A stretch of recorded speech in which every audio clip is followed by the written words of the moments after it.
Boa noite, meus irmãos. Muito bom ver a igreja recebendo essa noite um excelente público. Claro que queremos sempre ver a igreja cheia. Mas é muito bom todos que estão aqui, os que nos visitam também. Uma grande alegria tê-los conosco.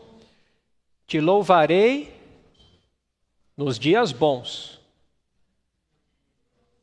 Não importa as circunstâncias. Olha o compromisso que vocês cantaram, hein? Deus ouviu, hein? Olha lá. Queridos, nesse mês de março, os irmãos sabem, mas explicando para aqueles que nos visitam, nesse mês de março nós estamos na igreja aqui fazendo uma série de estudos sobre o Espírito Santo. E eu devo dizer que fiquei muito feliz quando foi anunciado que esse mês de março nós íamos estudar sobre o Espírito Santo. Porque, como eu costumo dizer, das três pessoas que compõem a triunidade, o Pai, o Filho e o Espírito Santo, ele é o menos estudado pelos cristãos, ao mesmo tempo o mais confundido.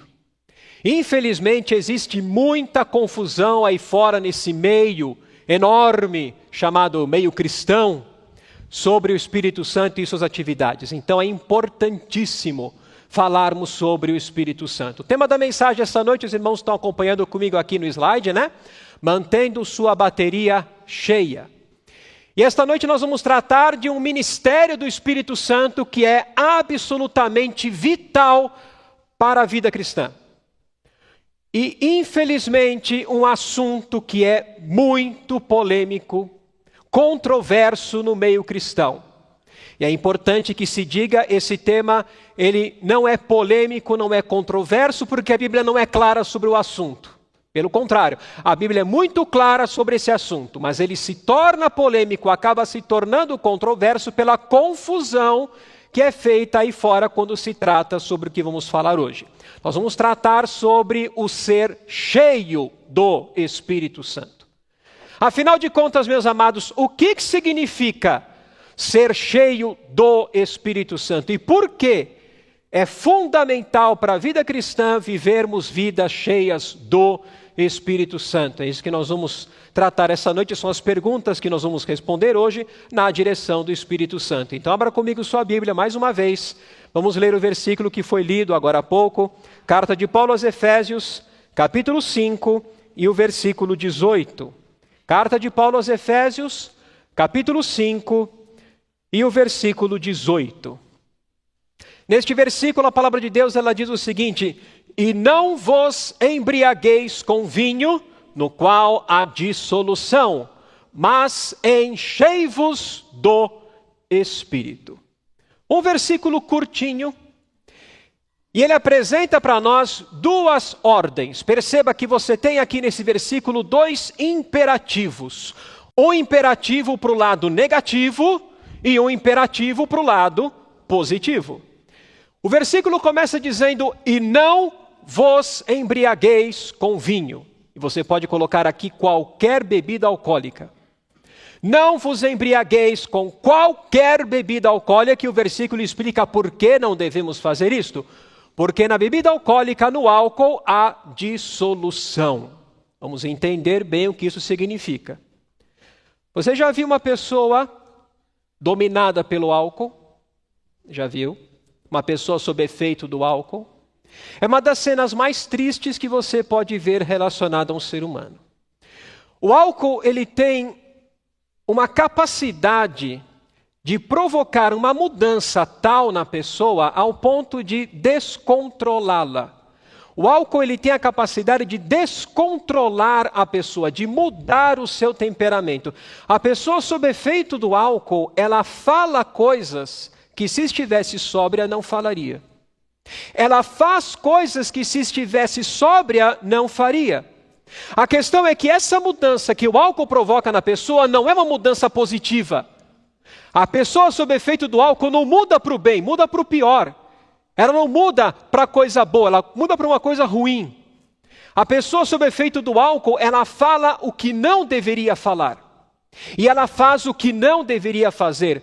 Quantos acidentes você já viu, que nós já vimos nos noticiários e tal, que aconteceu e a pessoa que provocou o acidente estava como? Embriagada. O álcool muda a pessoa para pior. Há um descontrole, um destemperamento que o álcool provoca na pessoa, e esse é o sentido da palavra dissolução.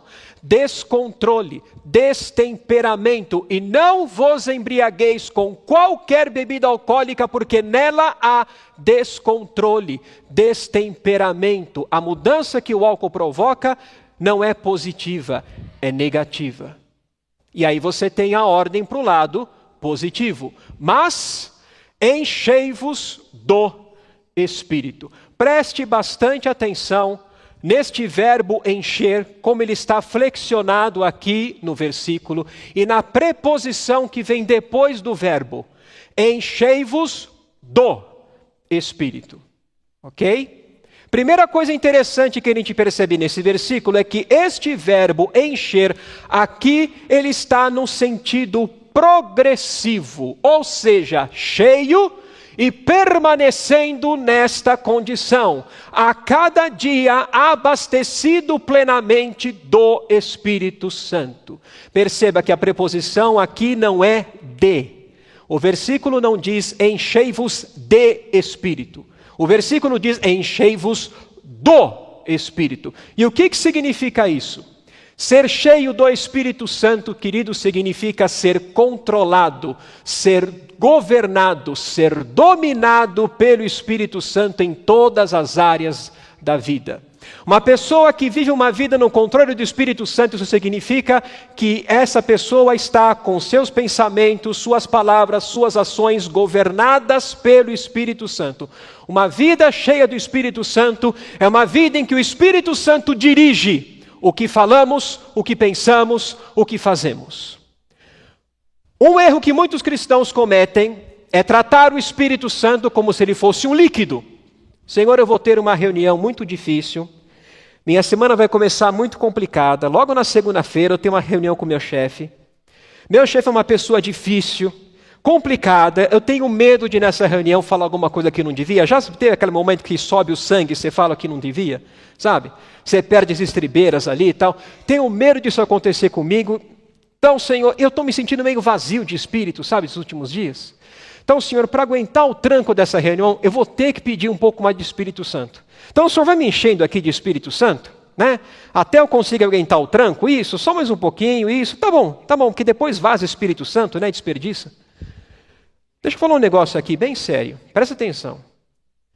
Nós estamos aprendendo isso ao longo desse mês, mas eu vou reforçar. Existem duas lições que você precisa aprender para ter um correto e sadio relacionamento com o Espírito Santo. A primeira coisa que você tem que entender é que o Espírito Santo é uma pessoa. E quando nós afirmamos isso, nós estamos com isso querendo dizer que o Espírito Santo possui características de personalidade. O Espírito Santo fala. Lembra da história de Filipe e o eunuco? Lembra? Quem foi que disse para Filipe, aproxima-te desse carro e acompanha-o? O Espírito Santo. O Espírito Santo ensina características de personalidade. Em Lucas capítulo 12, o Senhor Jesus disse para os discípulos, não temam quando vocês forem arrastados para os tribunais, quando estiverem diante das autoridades de Israel, quando vocês forem levados para as sinagogas, porque naquele momento o Espírito Santo lhes ensinará as coisas que deveis dizer. O Espírito Santo chama, escolhe obreiros. Em Atos capítulo 13, na igreja de Antioquia, quem chamou Paulo e Barnabé para a obra missionária foi o Espírito Santo. O Espírito Santo tem a sua vontade própria. Quando Paulo começa a sua segunda viagem missionária, ele queria ir para a Ásia. O Espírito Santo disse não, fechou a porta, porque a vontade do Espírito Santo era que Paulo fosse para a Europa. E ele foi. Chegou em Filipos, fundou a igreja em Filipos, primeira igreja fundada em solo europeu. Fez um trabalho magnífico ali de evangelismo na Europa, e na terceira viagem missionária, o Espírito Santo abriu a porta da Ásia e Paulo foi para a Ásia. O Espírito Santo é uma pessoa. E a segunda lição importante para ter um correto relacionamento com o Espírito Santo, ele é Deus. Deus não é um nome, é um título. Para que um ser receba o título de Deus, ele precisa apresentar em si características distintivas, características que condicionam o seu caráter. Nós chamamos isso de atributos. Todos os atributos necessários para que um ser seja qualificado como Deus, o Espírito Santo possui. O Espírito Santo é eterno. Hebreus capítulo 9 vai dizer isso para nós. O Espírito Santo é criador. Jó 33:4. O Espírito de Deus me fez, e o sopro do Todo-Poderoso me dá vida. O Espírito Santo é onisciente, onipresente, onipotente. Se você depois quiser na sua casa ler o Salmo 139, lembra desse Salmo?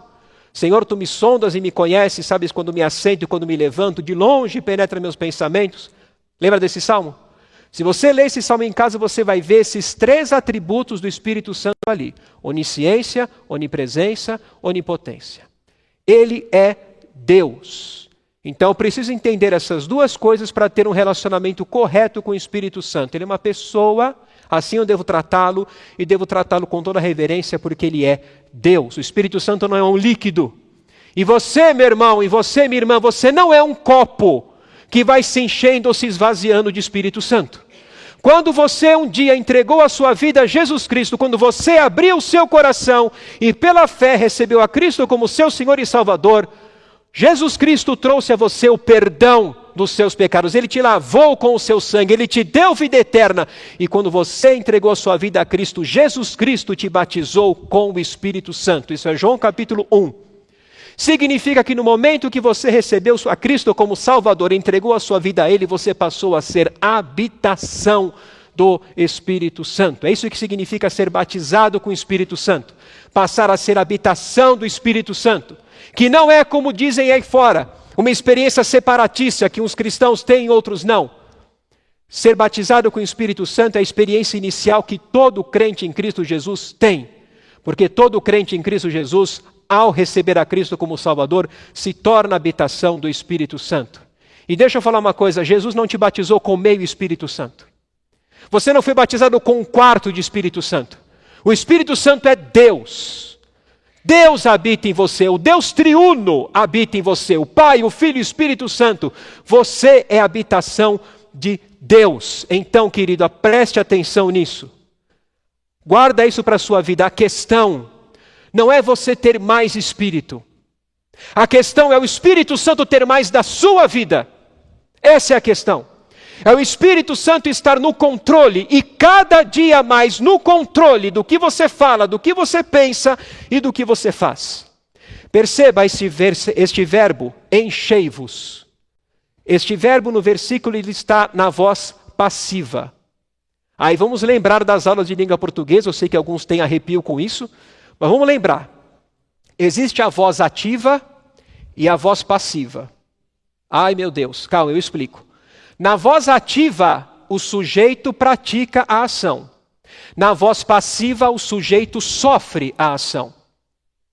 Se fôssemos nós que tivéssemos que nos encher de Espírito, estaria escrito enchei-vos de Espírito.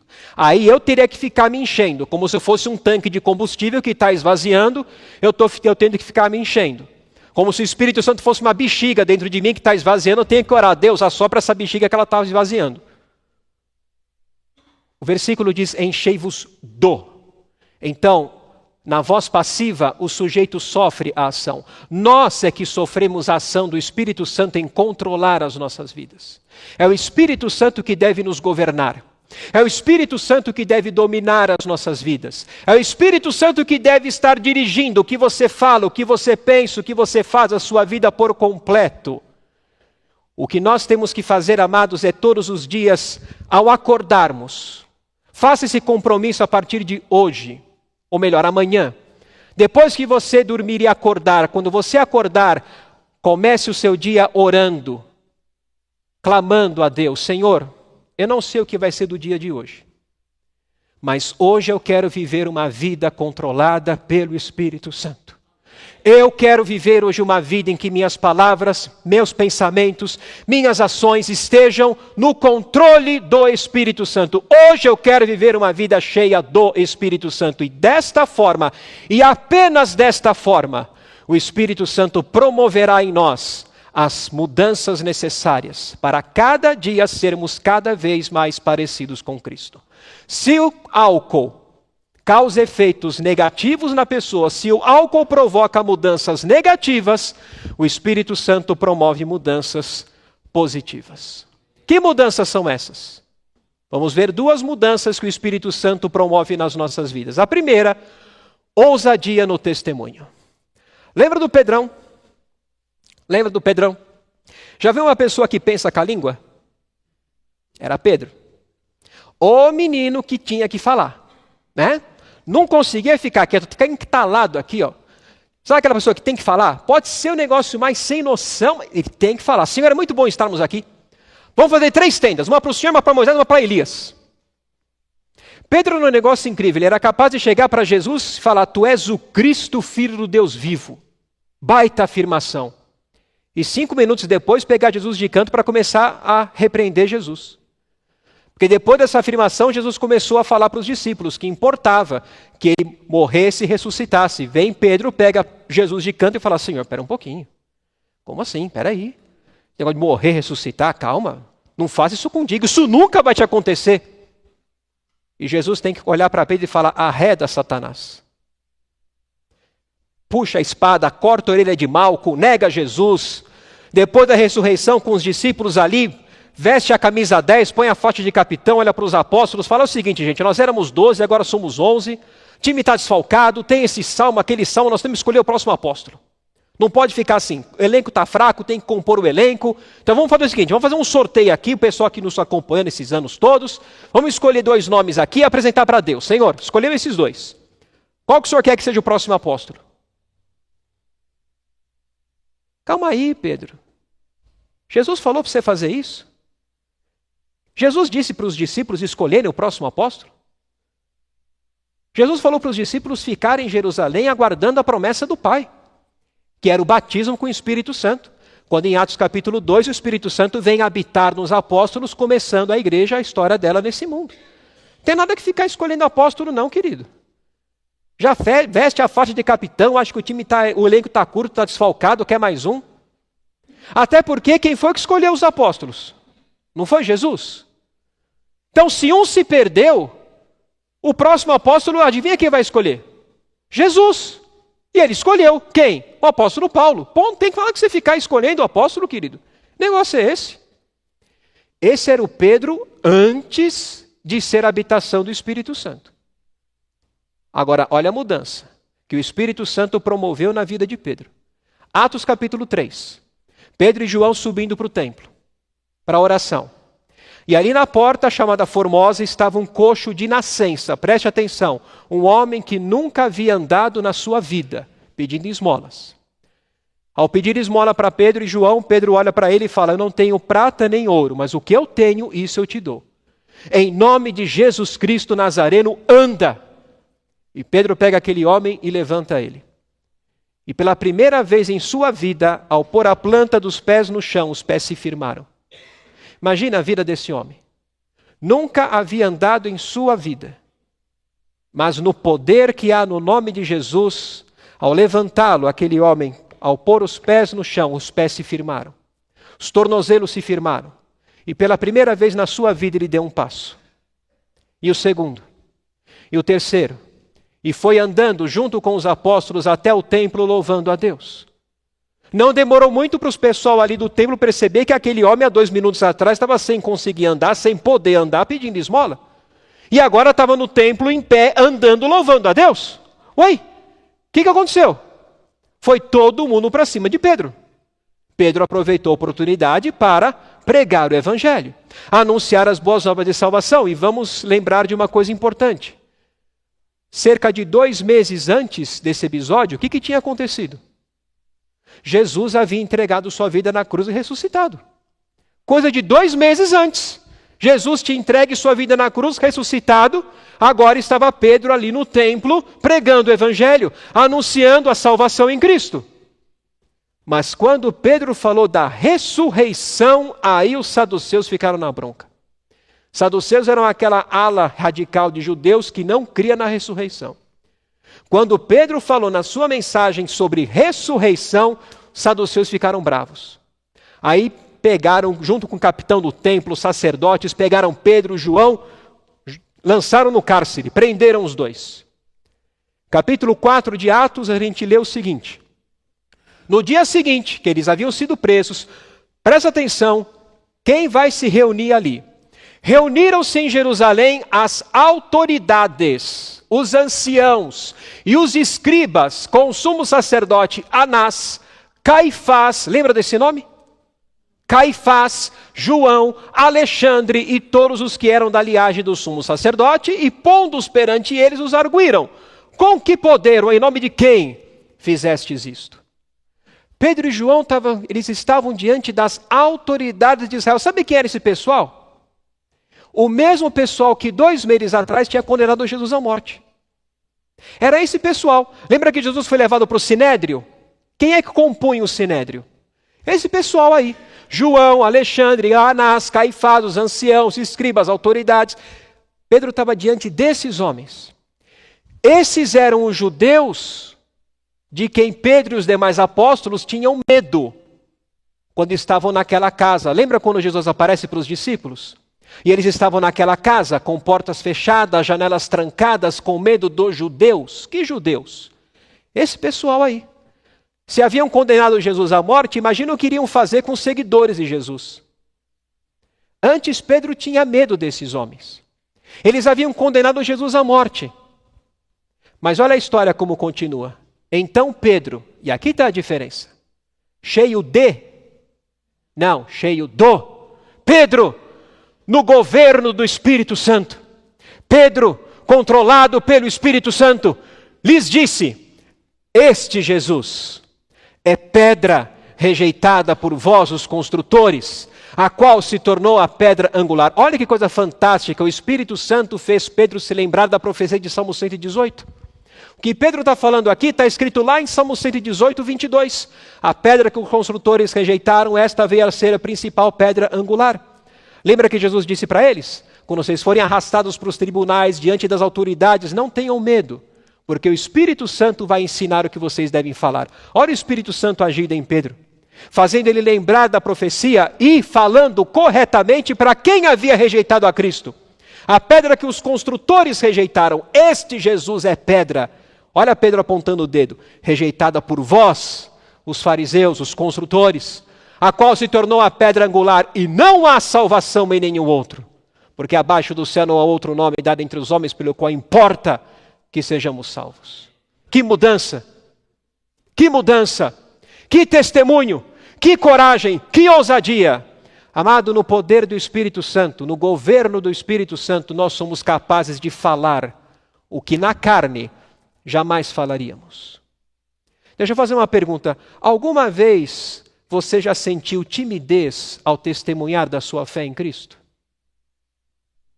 Você tinha que falar do amor de Cristo, você percebeu que precisava testemunhar da sua fé, mas naquela hora veio uma vergonha, um acanhamento, uma timidez, você foi recuando, tentando mudar de assunto, e veio as perguntas: será que eu vou conseguir? Se fizerem uma pergunta que eu não sei responder, eu não sei o que lembrar dos versículos. Na carne, queridos, você, dependendo da sua carne, deixa eu falar, você jamais vai testemunhar de Cristo. Jamais. Se você depender da sua carne, da sua força, do seu intelecto, da sua vontade, você não vai testemunhar de Cristo. Mas no poder do Espírito, no governo do Espírito Santo, se você viver uma vida controlada pelo Espírito Santo, você vai testemunhar, porque naquela hora não vai ser você, mas o Espírito Santo agindo em você. O Espírito Santo agindo em sua vida, o Espírito Santo usando sua vida, guiando os seus lábios para fazer como Pedro, diante de quem fosse, anunciando o Evangelho, a salvação em Cristo Jesus. Você quer proclamar para o mundo as virtudes daquele que nos chamou das trevas para sua maravilhosa luz? Se você quer que o mundo saiba que não é você, mas quem vive, mas Jesus Cristo vive, e a prova é que Ele vive em você, quer que o mundo saiba disso? Você quer resplandecer a luz de Cristo? Então viva uma vida cheia do Espírito Santo todos os dias. E a segunda mudança que o Espírito Santo promove na nossa vida: eficácia no serviço. Já foi ensinado aqui também, mas eu vou reforçar, é importante. O ministério do Espírito Santo no Antigo Testamento era diferente do Novo Testamento. Na Antiga Aliança, No Antigo Testamento, o ministério do Espírito Santo era temporário. Significa que no Antigo Testamento o Espírito Santo ele vinha sobre determinadas pessoas, as qualificava para serviços específicos e depois se retirava delas. Isso na Antiga Aliança. Na Nova Aliança, no Novo Testamento, o ministério do Espírito Santo é permanente. O Espírito Santo reside. O Espírito Santo mora. O Espírito Santo habita em todo aquele que crê em Cristo como Senhor e Salvador. E isso é o que prova, querido, que você é filho de Deus. Essa é a prova. Como é que você pode provar que você pertence à família de Deus? O Espírito Santo habitando em você. O apóstolo Paulo vai escrever isso na carta aos Romanos, capítulo 8, versículo 16. O próprio Espírito, falando do Espírito Santo, testifica, atesta, comprova ao nosso espírito que nós somos. Percebeu? Está no presente. Somos, não seremos. É bênção para agora. É a realidade para hoje e para sempre. Que nós somos filhos de Deus. Então, o que prova que você é filho de Deus? A habitação do Espírito Santo. Se alguém não tem o Espírito de Cristo, esse tal não é dele. Em outras palavras, é impossível ser filho de Deus e não ter o Espírito. Ao mesmo tempo, é impossível ser habitação do Espírito Santo e não ser filho de Deus. Porque o que prova que você é filho de Deus é o Espírito Santo habitando em você. Mas lá no Antigo Testamento tem uma história muito interessante envolvendo o povo de Israel e Moisés. Lá estava o povo de Israel no deserto. E a Bíblia diz que naquela época não havia pessoa mais mansa na terra do que Moisés. Pensa numa pessoa calma. Já viu uma pessoa calma? Que não se estressa. Você não tira a paciência dele por nada. Pessoa tranquila. Era Moisés. Mas o povo de Israel conseguiu a proeza de tirar Moisés do sério. Lá estava o povo de Israel. E buzinando no ouvido de Moisés. Os pepinos, as cebolas, os alhos, os melões, as carnes, os pães que comíamos com fartura no Egito. Como a vida era boa? Era boa, né? No Egito. Boa, muito boa. Como era boa, as que a gente tinha tudo com fartura. Agora nós estamos nesse deserto, só tem maná para comer, não tem quase água para beber. Nós vamos ser assim para sempre. Não é melhor voltar para o Egito? Não é melhor voltar? E todo dia assim. E buzinando, e buzinando. Chega uma hora lá em Números 11, Moisés vai falar com o Senhor assim: Senhor, é o seguinte, se a minha vida for assim, daqui para frente eu prefiro que o Senhor me mate. Pode ler Números 11, ele fala assim mesmo. Se a minha vida vai ser assim, daqui por diante eu prefiro que o Senhor me mate. Eu não consigo liderar esse povo sozinho. Muito bem. Então o Senhor vai falar com Moisés e ele diz o seguinte: ajunta-me 70 homens dos anciãos de Israel e os trarás perante a tenda da congregação. Então descerei e ali falarei contigo. Tirarei do espírito que está em ti? Não. Sobre ti. E o porei neles? Não. Sobre eles. E contigo levarão a carga do povo para que não a leves tu somente. O que a gente aprende aqui? Esses anciãos só estariam habilitados para servirem o povo de Israel junto com Moisés, quando o Espírito Santo que estava sobre Moisés estivesse sobre eles também. O Espírito Santo é que capacitaria esses anciãos a servirem o povo na liderança junto com Moisés. Semana passada nós vimos em 1 Coríntios capítulo 12, que a palavra de Deus nos ensina que o Espírito Santo nos deu dons, que são capacitações divinas para o desempenho do serviço do Senhor. Isso é dom. Dom espiritual, capacitação divina para o desempenho do seu serviço. Todo crente em Cristo Jesus tem pelo menos um dom. E uma coisa que muitos crentes fazem é se envolver em diversos ministérios da igreja, achando que assim estão agradando a Deus. Quem está fazendo isso não é porque ele tem um monte de dons. É porque ele está atirando para tudo que é lado ver se acerta em algum. Não é assim que funciona. Primeira coisa que você precisa é entender qual dom ou quais dons o Espírito Santo te deu. E atenção, momento propaganda. Se você não sabe qual dom o Espírito Santo te deu, ou quais dons o Espírito Santo te deu, nós temos aqui na igreja, na escola dominical, uma classe específica desse assunto. Só não vem me dizer que você não tem dom. Se você é um crente em Cristo Jesus, não vem me dizer que você não tem dom. Eu vou falar muito sério agora. O cristão que comete a petulância de dizer, eu acho que eu não tenho nenhum dom, você está fazendo Deus de mentiroso. É só você pegar 1 Coríntios 12, vai estar muito claro, como o sol ao meio-dia, que todo crente em Cristo Jesus tem pelo menos um dom. Você pode não saber qual é, aí é outra história. Pode não saber qual é, mas não vem me dizer que você não tem. Se você não sabe, você cristão, se você que já entregou sua vida a Jesus Cristo, você não sabe qual dom ou quais dons o Espírito Santo te deu, nós temos aqui na escola dominical uma classe sobre esse assunto, dons espirituais. Fala com o pastor Reginaldo, ele é o professor dessa classe, para ele te ajudar. Nós servimos com os nossos dons, meus amados. E tem uma coisa muito importante, presta atenção nisso. Há uma enorme diferença entre você fazer a coisa na força da carne e servir no poder do Espírito. Por mais bem intencionado que você seja, se você se dispõe a fazer um serviço na igreja, mas você não recebeu do Espírito Santo o dom para esse serviço, significa que você não está fazendo a coisa no poder do Espírito Santo, está fazendo a coisa na força da sua carne. E esse serviço, que deveria ter como propósito final edificação da igreja, porque esse é o propósito dos dons. Você primeiro entende o dom que Deus te deu, para que depois você entenda o seu local de serviço, onde Deus quer que você trabalhe, onde Deus quer que você sirva a Ele. Lembre-se sempre, a Cristo Senhor é que estamos servindo.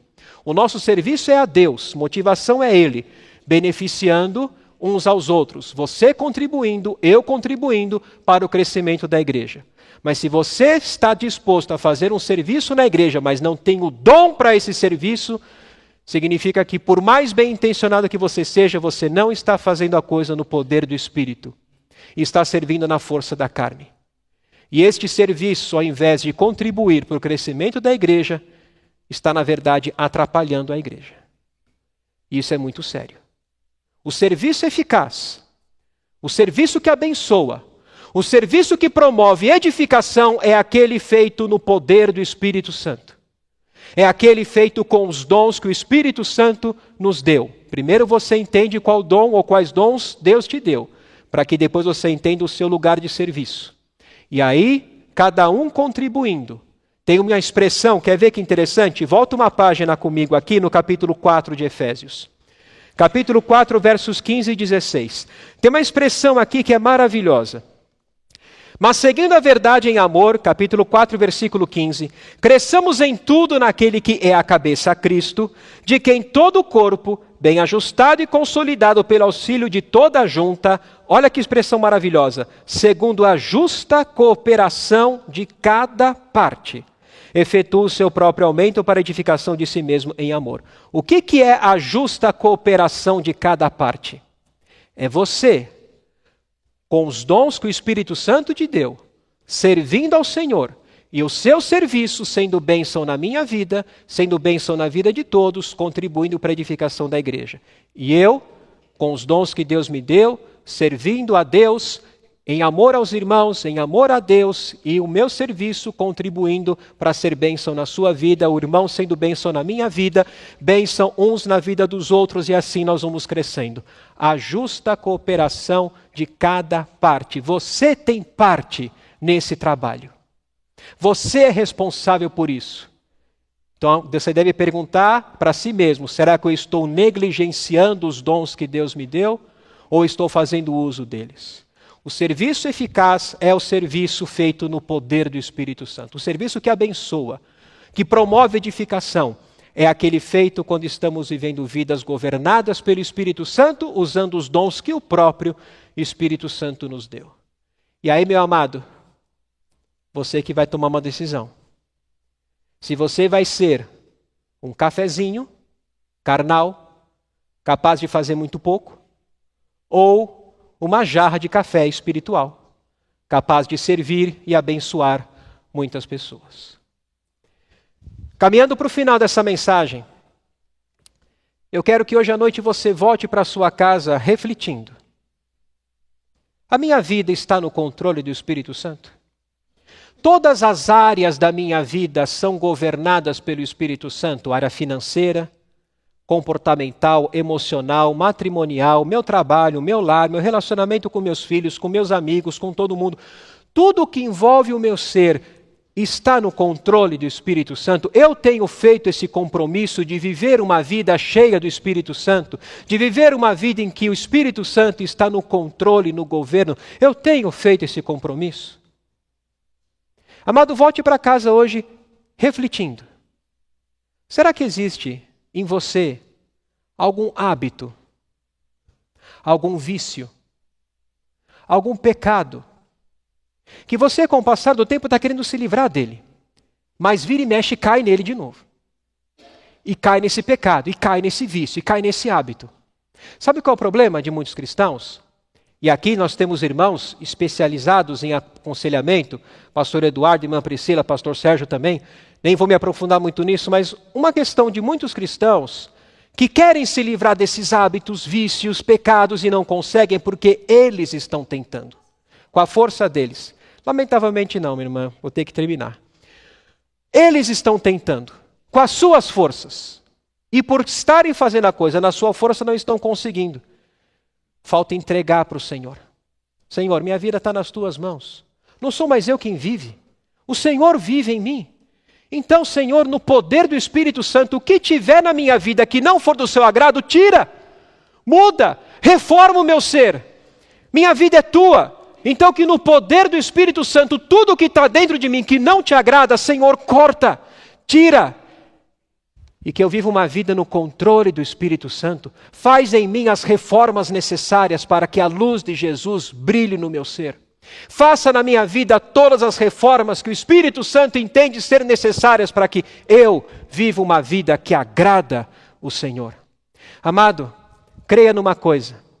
Todas as mudanças, não importa quais sejam, não importa, todas sem exceção, todas as mudanças que o Espírito Santo quer fazer na sua vida são positivas. Deus quer que nós vivamos a vida do maior valor que for possível. E isso só vai acontecer se nós vivermos vidas controladas pelo Espírito Santo. Sendo dominados pelo Espírito Santo, nós falaremos e faremos o que agrada a Deus.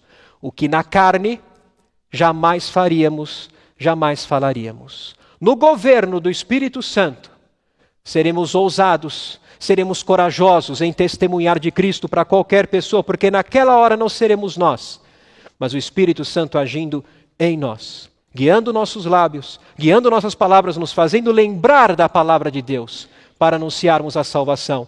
E no governo do Espírito Santo, seremos eficazes, porque não seremos nós, na nossa carne, nossa força, mas o Espírito Santo em você, com os dons que Ele te deu, agindo na sua vida, para que o seu serviço contribua para o crescimento da igreja. E tudo isso redunde em glória e honra ao nosso Deus. E assim, queridos, que nós vivamos, servindo uns aos outros, uns com os outros, uns para os outros. Com os dons que Deus nos deu, no poder do Espírito Santo, vivendo para a glória de Deus. E que o Senhor, nessa noite, abençoe cada um de nós aqui. Amém?